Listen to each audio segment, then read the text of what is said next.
start with raw materials that are stacked in those racks over there with different sizes of tubing depending on what style of tower, what model of tower, and what the finish of tower is.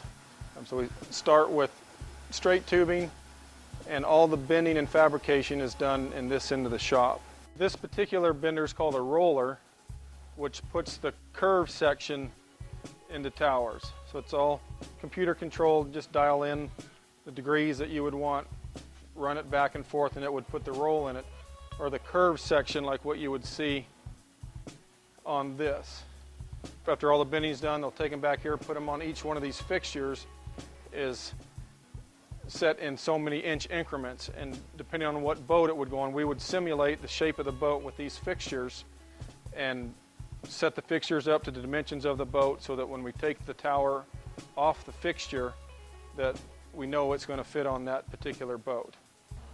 Once the tower is fabricated and tack welded, then it will go from this department to this department. So what we've come to use the last few years is what's called inverter technology welding. So this particular machine here took the place of this big, huge red machine there. So it's kind of the new technology in welding, where it gives you a lot more control over your penetration, how the weld looks, how it performs on different tubing. It looks like it's half the size, uses much less power compared to that machine, which is 3 times as big. This does everything and more, and it's kind of the new future of TIG welding, which is 100% of what we do is all TIG welded. It's a slower process, but a much nicer looking process. So these are all CNC machines. If you ever watch American Chopper, you've probably seen some of the machines that they have in their shop. This particular machine is a CNC lathe, so any of the round parts would be made on this machine. Solid bar is below here. That gets fed into the end of the machine. Depending on what part we're making, everything is done inside this cabinet without us ever touching a part. When this door is shut, it would do all of the machine work, cut the part off, this door would open and it would land in the parts catcher. So other than an attendant kind of watching for some warning signs, it's totally hands off. Any of the round parts, like the tower mounts, it mounts on the tower, speaker mounts, a mirror mount, any of the round stock would be made on this particular machine. On this machine that he's cleaning, that's where all the flat pieces would be made. So board racks or mirror arms, any of the flat stock on the switchblade and the razor tower, the billet hinge section is all made on that machine. So round stuff here, flat stuff over there, and again, we try to do everything in-house. This gives us a little more control over the quality aspect of it. So this, we're making speaker cans today. So we have a tubing that we have extruded especially for our needs in 20-foot lengths, and then it's automatically cut to the right length.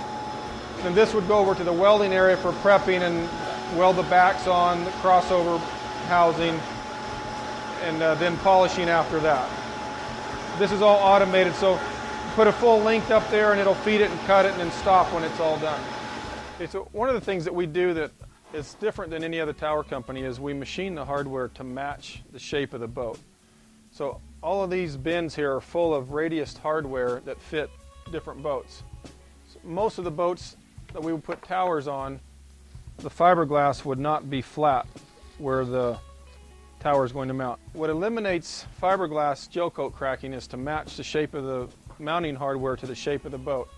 So these are all different shapes. This, for instance, is the same on the top as that flat piece, but on the bottom it has a curve cut into it of the curve of the boat. So we match this to the shape of the boat so that when this sits on the boat, it's not rocking back and forth.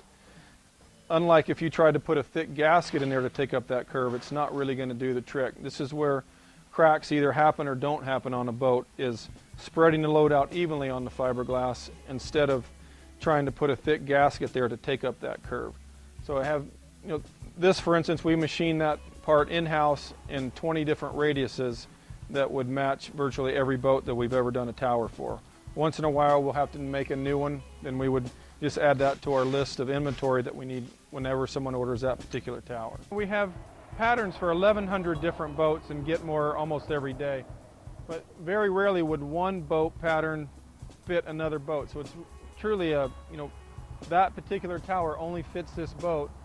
And for the other 1,100, there's very few that would cross over. So when you call up with even what would seem like an oddball boat, chances are pretty good that we've already done it before.